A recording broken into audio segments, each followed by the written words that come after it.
Yeah, you can see I've done the nose now. I've sort of left in important details, the shadow and stuff. You're getting a little bit of reflection actually on here, so you can sort of see that. That's a little bit better.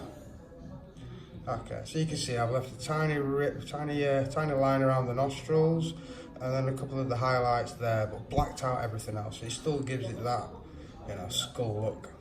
Okay, and as I said, it's just a case of following what you think or what you should know is underneath here. I'm not going to go through anatomy or anything like that. That's something else. So let's tilt this back up. Okay, so now what I normally do, there's nothing wrong. I'll just create more layers. Doesn't really matter. Whenever I'm happy with something, I'll probably just create another layer, and then I can work on something else without worrying too much about interfering with what I've already done. So now I'm going to follow the line there, and I'm going to follow the line there, and that sort of gives the mouth. Now we have a line normally there, and you're only going to see part of this one about there. And now I'm going to follow where a teeth should be, so you're going to have a line there. And remember to follow the curve of the lip. It's going to be quite steep there, and then it's going to flatten out again.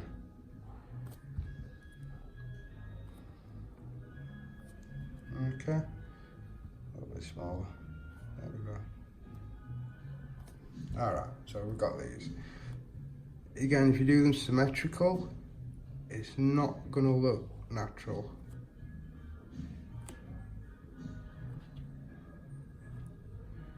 One straight down the front, curve around this one.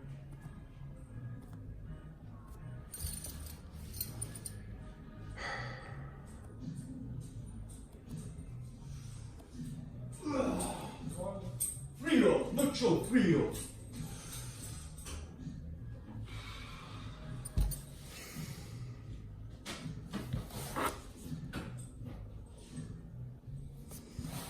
Jump for time.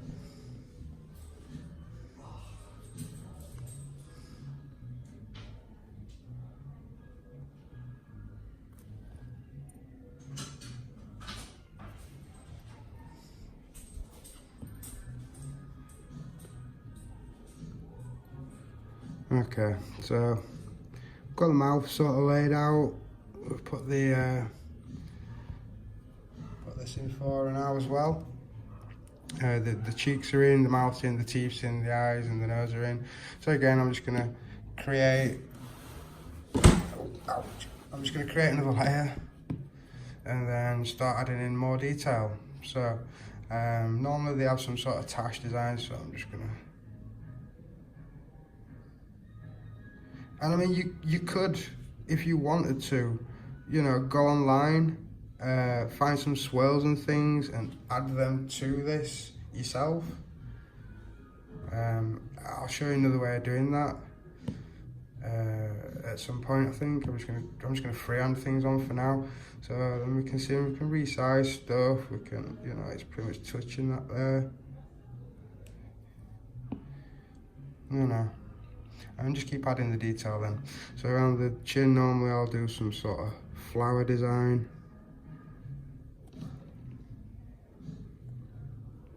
And remember guys, I mean, I'm using digital art here, and I am cheating, but I can draw.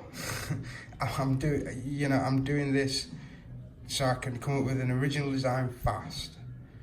Without ranting and explaining, going through what I've already going through. I'd have probably done this by now. I spent no more than really 5 or 10 minutes coming up with designs like this. Yeah, that's pretty much it, but as I said, I can draw. So doing the flowers and making them symmetrical, and I know it looks, but I have practiced, and as I said, I can draw as well. The digital side of it just makes it easier and faster. And when time is money, as a tattooist, then that can make a big difference. You know, if you're saving, you know, for me to trace this and copy everything out and do it by hand, you know, like the old school way of doing it, I'm tracing paper and then redo the next design, the rows, you know, I could have done all this separately, but it would have, you know, I'd have probably spent an hour on it. This way, I can spend 10 minutes. And that means that I can do 4 or 5 times the amounts of designs than I would be able to do normally, which means I'm saving a lot of time, just saving a lot of money. You know, and if that person doesn't want it, well, you know, it doesn't matter, I've got a nice design here, maybe somebody else will. So normally I'll just sort of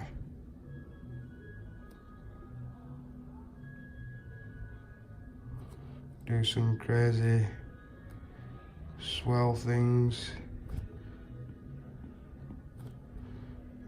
Yeah, just some mad things like this. And then if I take that and I copy it, and then now it doesn't look so crazy and mad when you mirror it. I'll probably say a little bit lower, about that. And remember, you know, it's only the details, so get rid of this, rub it out.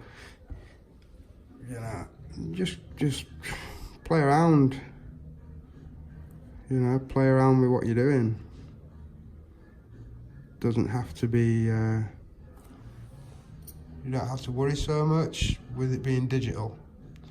You know, and if you've got that worry, you know, off your head, then, you know, you're more confident. And I mean, for me, especially the tattooing side, confidence is 90% of it. If you think you're gonna pull a bad line, you're gonna pull a bad line, you know. What I found anyway.